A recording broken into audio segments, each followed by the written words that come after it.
is the economy of the UK, and we suffer as a result, as a direct result of us exiting the EU. Are you prepared to apologise to this country and leave the politics altogether? Yes or no, Nigel? This is Nigel Farage, and this frog-faced goblin has admitted something that I never thought I'd hear leave his lips. He was on Newsnight, and he was getting a roasting. If you're new to the channel, be sure to click that subscribe button and the like button. With legal migration, which is what we're talking about now, the government has taken back control. It has total control over who gets a visa and who doesn't in this post-Brexit world, which is exactly what it promised. Well, what it promised people actually was an Australian-style point system, and it was a nod and a wink to saying it's going to be very tough to get to the UK. It's fascinating he talks about a point system, but a lot of you don't know, how did Farage's family get to the UK? Have a listen to this. Вашето име откъде идва? Farage. Oh, originally we were persecuted Protestants from France who fled. There you go. Who fled in fear of our lives and were welcomed in by England. You'll have to have the right skills, speak the language, bring your own health insurance for at least 4 years. And yet, none of Nigel's family would have had that when they fled France. And they did promise in that 2019 manifesto to bring the numbers down. The numbers are exploding. Now, we've spent so much time talking about small boats in the Channel. Quite rightly, it's a big issue. And we've been blindsided, I think, by what's happening with legal migration. But we have got a managed system, and in 2015, that's what you wrote you wanted. I have to give it up to the presenter here, Victoria Derbyshire, who's really, really hammering Nigel throughout all of this interview. And it was interesting because she got a hammering from Alistair for not holding people to account. No, sorry, you bring these people on, you never challenge them, you let them talk.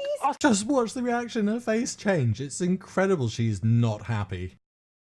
Rubbish about Brexit, and it's happened on the BBC for year after year after year. Okay, I am not going to take that from you. And genuinely, it now feels as if she's taken a hold of what Alistair has said, and she's going to town on Nigel. You said, we want to ensure that highly skilled people from India, Canada, New Zealand and beyond can get a fair chance to come to the UK. I wanted a non-discriminatory system. We had a system where we said yes to everybody from Europe and increasingly no to those from the rest of the world. And we've now swapped that round. Well, we now have an open door to everybody. It's funny how he's saying this because we've got a shortfall of workers and the numbers vary between 330,000 to a number of vacancies totalling about 1.23 million. But for the frog-faced goblin, it's not good enough. And it's sort of a choice between two different things. Either you shrink the economy and you just let businesses collapse because they can't get enough workers in, or you allow immigration in and you grow the economy. But Nigel doesn't want immigrants either. And we're starting to see the true face of what's really been going on with Brexit. It's never really been about the EU, it's always been about dealing with foreigners. The thing is, we don't have an open we've lowered the bar. The government decides who gets skill.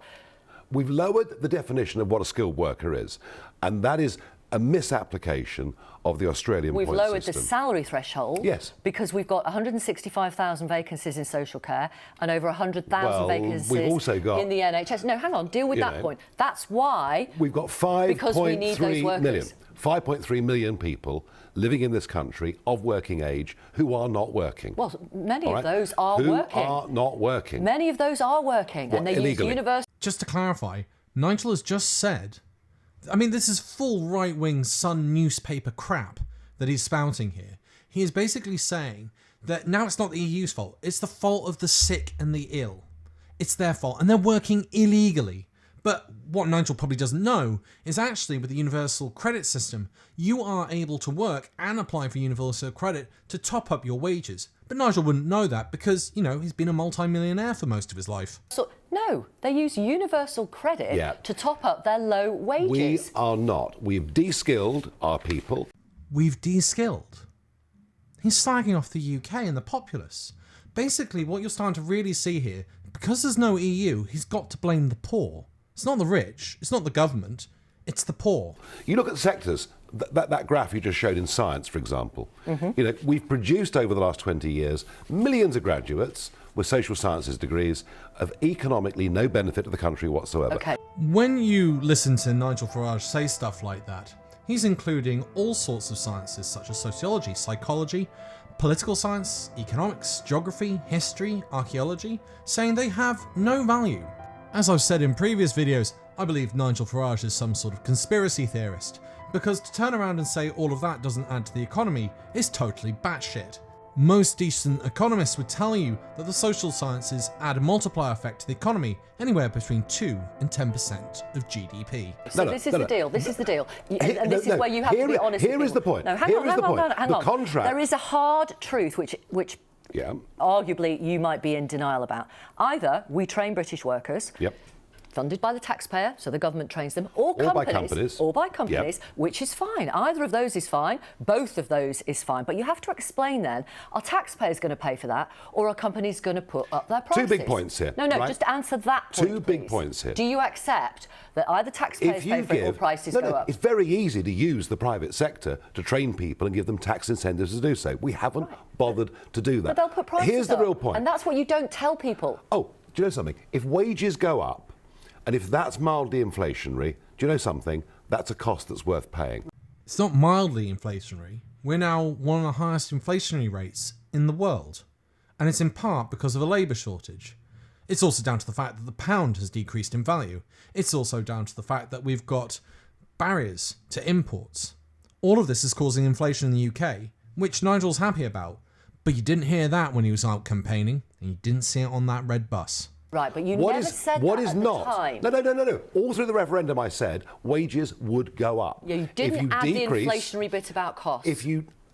Stuart Rose. So the worst case scenario, economically, is better than where we are today. Who was the chairman of the Remain campaign, was asked, with Brexit, would wages go up? He said yes, but I don't believe that would be a good thing. I think it is a good thing, all right? The rate of inflation is the highest in Europe. In fact, it's the highest out of the USA and the Eurozone. What about the social cost of this? What did you say about social sciences earlier? You look at sectors, that graph you just showed in science, for example. You know, we've produced over the last 20 years millions of graduates with social sciences degrees of economically no benefit to the country whatsoever. Okay, so what about the political cost of this? Be in no doubt, the only reason we won the referendum for the Leave side was because people believed getting control of our borders would mean the numbers would be lower. That was implicit in what Boris Johnson went to the country with in 2019. But they did so not this is a vote breach that. of trust. They did not vote that way in the local elections last week. The Tories lost over 1,000 seats, as you know. Well, hardly surprising. Well, Reform put up 465 councillors, net gain of 2. In total, they have 6 councillors. Those votes were going to Labour, the Greens. But more significantly, and this is what nobody will discuss, is the damage these numbers are doing to our quality of life. All we ever hear is what the Bank of England say, whether GDP could be a little bit better than was predicted. We bow to the god of GDP and we forget what this is doing to our communities, our chances of, say, getting a house. Right.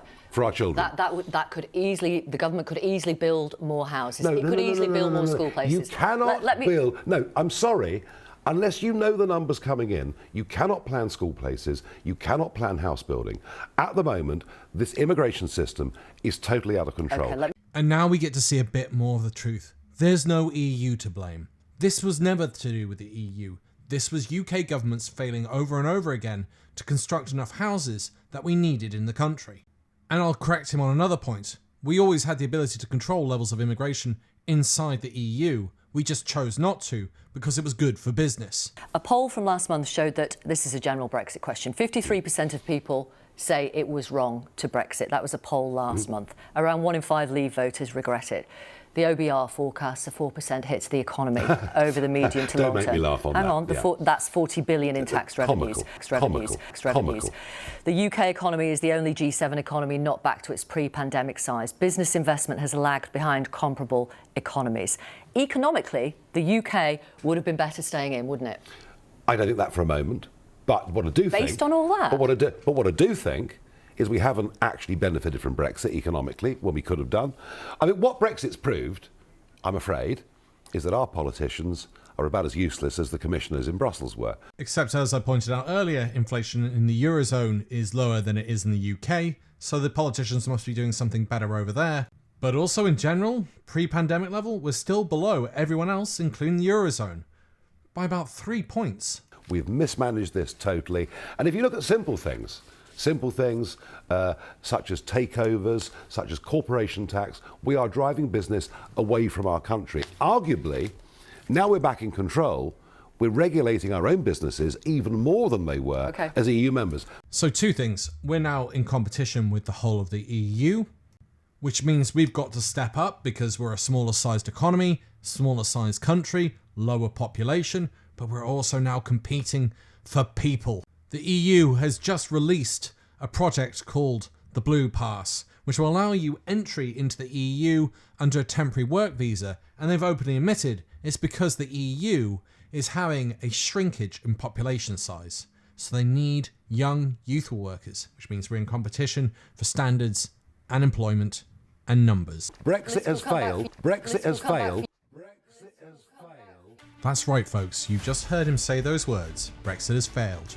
Remember all of this? There will be no downside to Brexit at all and considerable upside. Brexit has failed. All the lies we were told, 500,000 jobs would go immediately, all the negativity, it's over. Britain will thrive and prosper. The one thing which will not change is our ability to trade freely with Europe. Brexit has failed. There will be broad sunlit uplands. You can see the sunlit meadows beyond. Brexit has failed. So the worst case scenario, economically, is better than where we are today. I believe this will be better for most Britons, better for our communities, better for our self-respect and our place in the world. I'm proud of what I've done. Brexit has failed. If Brexit is a disaster, I will go and live abroad. I'll go and live somewhere else. But do you know what, Tony? Do you know what, Tony? It isn't going to be a disaster. Brexit has failed.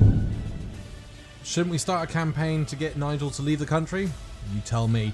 Once again, thank you to all my Patreon and YouTube supporters who keep this channel growing and going, and to everyone else, thank you for watching this video all the way to the end. Thanks for listening, and bye for now.